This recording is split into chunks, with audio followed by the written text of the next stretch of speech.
Hello दोस्तों, Bhuvika story world में आप सबका स्वागत है। आज की हमारी स्टोरी है सास का बदला बदला रूप। राधा जी एक आम मध्यम वर्गीय परिवार की मुखिया थी। वे अपने बेटे शुभम और बहू मनीषा के साथ रहती थी। एक बेटी सीमा थी जो कि शादी के बाद अमेरिका में बस गई थी। राधा जी के पति की मृत्यु बहुत पहले ही हो चुकी थी। शुभम और मनीषा की शादी को 5 साल हो गए थे, लेकिन अब तक उनकी कोई संतान नहीं थी।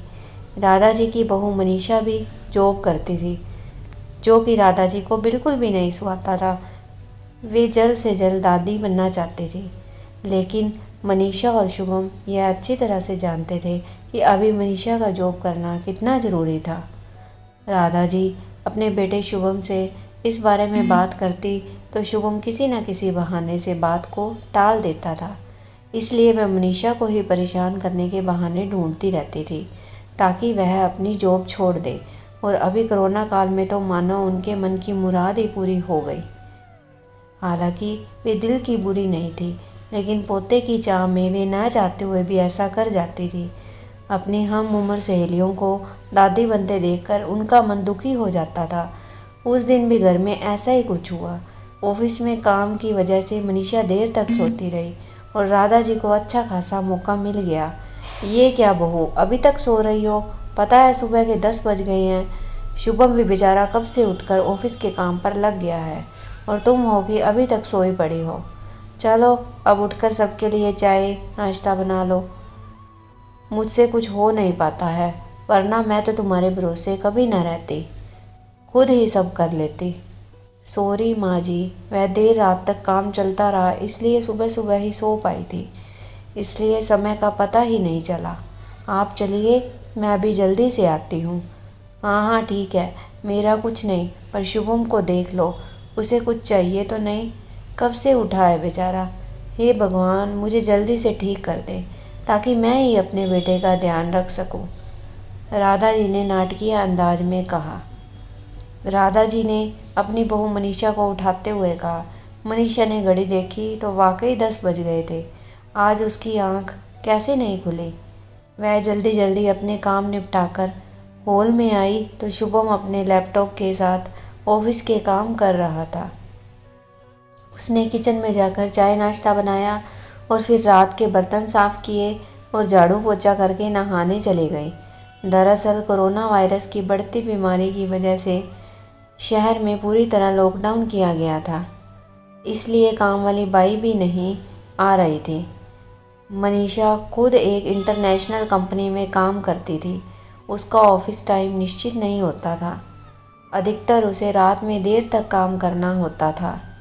कल भी उसका काम देर तक चलता रहा, इसलिए वह देर तक सोती रही। मनीषा नहाकर आई तो देखा कि उसकी सास अपने कमरे में अपनी सहेली से फ़ोन पर बात कर रही थी। बातचीत में अपना नाम सुनकर मनीषा की सास सास की बात सुनने लगी। अरे शारदा, तुम भी अपनी बहू को ज़्यादा सर पर मत बैठाओ। बहू को ज़्यादा उड़ने दोगी तो कल को अपनी नौकरी के चक्कर में वह तुम्हें ही घर की नौकरानी बनाकर छोड़ेगी। मैं तो भाई शुरू से ही मनीषा के नौकरी करने के खिलाफ थी। अब करे नौकरी शौक से, पर साथ साथ घर के काम भी करे। मैं तो बदन दर्द का बहाना बनाकर बैठ जाती हूँ, नहीं तो सारे काम का बोझ मेरे सिर पर आ गिरता। मैं कोई मुफ्त की नौकरानी थोड़े ही हूँ। मैं तो कहती हूँ तुम भी यही किया करो। सास की बात सुनकर मनीषा की आंखों में आंसू आ गए। वह जिस सास को बीमार समझकर उनकी दिन रात सेवा करती है, उन्हें एक गिलास तक उठाने नहीं देती है, सारा दिन घर का और रात को ऑफिस का काम करके थकान से चूर होकर भी उफ तक नहीं करती, उसका यह फल मिला है उसे। माना अभी मेरी नौकरी के खिलाफ है, मगर यदि घर की किस्त नहीं होती तो वह भी कभी नौकरी नहीं करती। शुभम का बोझ कम करने के लिए ही तो वह नौकरी कर रही थी। खैर, अभी के मुश्किल समय में वह सास से किसी भी बात पर बहस नहीं करना चाहती थी जिससे घर का माहौल खराब हो, इसलिए वह उनकी बात को नज़रअंदाज करके वहाँ से चली गई। लेकिन उसकी नज़रों में राधा जी की इज्जत ज़रूर कम हो गई थी। दूसरे दिन सुबह सुबह राधा जी की बेटी सीमा का अमेरिका से फ़ोन आ गया। सीमा की सास उसके पास अमेरिका आई हुई थी। आदत के अनुसार राधा जी ने जैसे ही सीमा की सास की बुराई करनी चाही, वैसे ही सीमा ने उन्हें डपट दिया। माँ, आप बिल्कुल भी माँ जी के बारे में अनाप शनाप नहीं बोलेंगी।